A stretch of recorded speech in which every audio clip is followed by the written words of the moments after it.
3 come up, slide 1, take 1.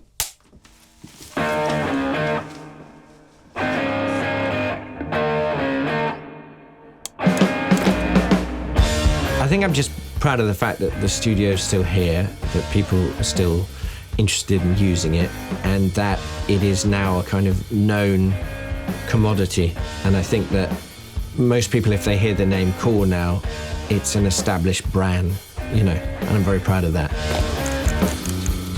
I mean, I think I was quite naive. I was 24 at the time, and I just thought, well, if I built this amazing studio, so people are just going to come here.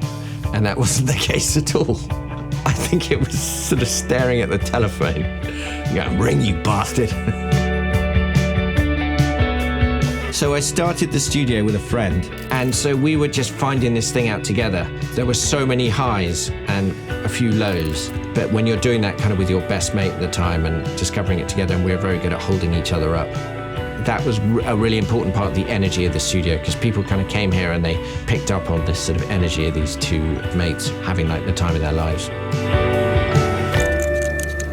You know, once we got into sort of year 4, and, you know, we were getting a regular repeat turnover of clients. You know, people were coming back and the sessions were getting longer. We were meeting more and more people who recognized the name and kind of started to get an idea of what we could offer and what was unique about this place. When the studio was 6 years old, we won the Music Producers Guild's Best Studio in the Country award. And that was probably the kind of legitimization moment. We're up against some very household name studios in London and the rest of the UK, and we just won. Well, I think probably the most important thing about the sound here is the people that work here. So we do have a certain way of doing things that goes back like 20 years, and I've had lots of different assistants and engineers come through here, and I hope they've learned something about the way we do things. And I don't necessarily think there's anything particularly unique about what we do. It's just we've kind of honed and refined those things. We've been on a bit of a journey with our mixing consoles. Thankfully, it's kind of gone in that direction, and this is the third one that we've now had in this room, which is this beautiful Rupert Neve 5088. Core has always really been about musicians in a room performing live, and this console is fantastic for that. It's got, you know, all the routing capability, so we can shape the sound very quickly going into the computer and give our artists files to take away that are going to sound very, very instant. The amazing thing about running a commercial studio is that you're dealing with different people all the time. I'm still getting ideas from people who are trying things that I would never have thought of, setting things up slightly differently, using slightly different techniques or whatever. And so that's the amazing thing about this place, is that you're just kind of constantly feeding in knowledge, and the way people are approaching productions has certainly changed over the 20 years with all the tools you have now. I mean, there's not really any excuses for things to sound bad. Didn't Lad Baby do the Christmas #1 here? Yes, they did. Hilarious. My helpful assistant Tom has reminded me about some of the exciting artists who have been here. There's been a couple of kind of high watermarks in terms of projects that were done here that really elevated the reputation of the studio. I'd say the White Lies album was a big milestone. That was a kind of breakaway success, #1 album. First Catfish and the Bottlemen album was all recorded and mixed here. We've had Roger Daltrey and Pete Townsend in this room together playing. That was pretty extraordinary. Amy Winehouse, right at the beginning of when the studio first opened, she came here to do some mixing work, and actually I didn't clock the name until like a few years later when I was going back through some paperwork, and I was like, oh, Amy Winehouse came here. And then I remembered her, and at the time it was because she hadn't exploded in popularity at that point.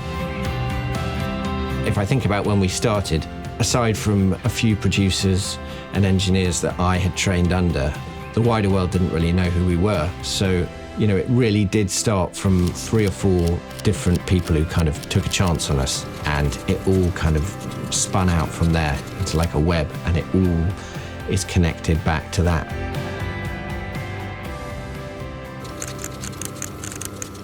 I just had that traditional teenage dirtbag journey. I was not the technical one in the band, but when the band split up, the 8-track tape recorder ended up at my house. And then I figured I've got to figure out how to work this thing because I wanted to keep writing my own music and recording it. So I just got my head into that and then it just sort of snowballed from there. I just love studios. There's so many different facets to it. Like, it's this kind of machine that is so dependent on all these different elements, you know, the acoustics, the wiring, the equipment, the people, and all of that's got to kind of sync up. It's like flying a plane. I mean, a lot of people come in and they're like, oh, it's like a cockpit of a plane in here. But I mean, it really is. Technically, it's up there with that. There's a lot of things that are happening.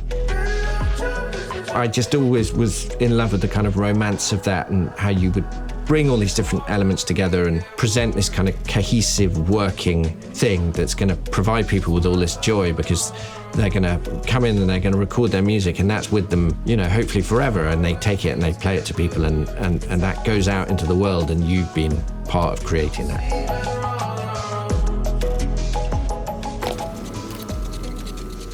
It's exciting for someone to stand in front of something that's got a provenance to it that's carries with it its own kind of history rather than something that was just made in China last year.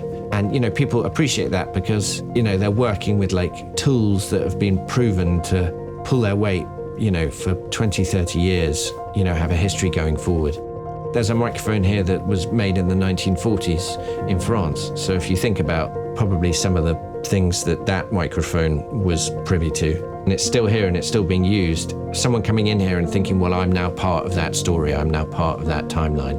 I think that just kind of elevates the experience.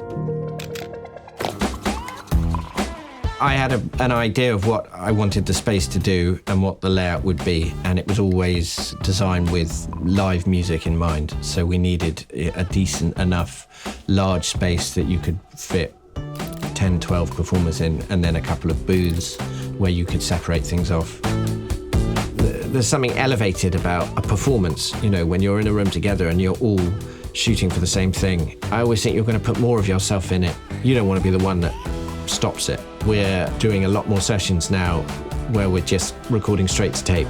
And so there isn't the editing and the fixing and the undo and all those kind of things that you can get inside the computer. And that's incredible because that really does force people to really focus on the arrangements, the performance, and that approach and that mentality really does kind of bring out the musicianship.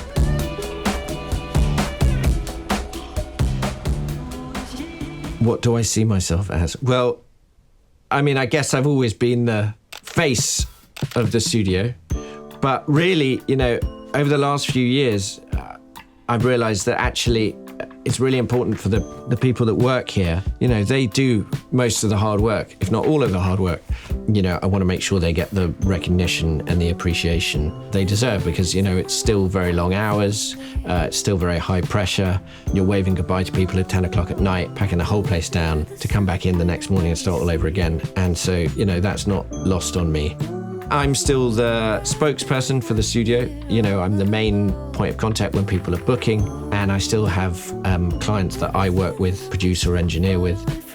When I first started the studio, and I think, God, where will I be in 20 years' time? So it was an important milestone, and you know, at the beginning, you're begging people to love you, and you really want to please everybody and make sure everyone has a good time, and that's right. And I guess over the years, you grow to have that confidence in your product and your offering. You kind of stick by that, stand behind that more. So I think if I was to give my 24-year-old self any advice now, it would be stick to your guns. They're lucky to be here. Don't put that in. I'm putting it in. Don't. I'll get cancelled.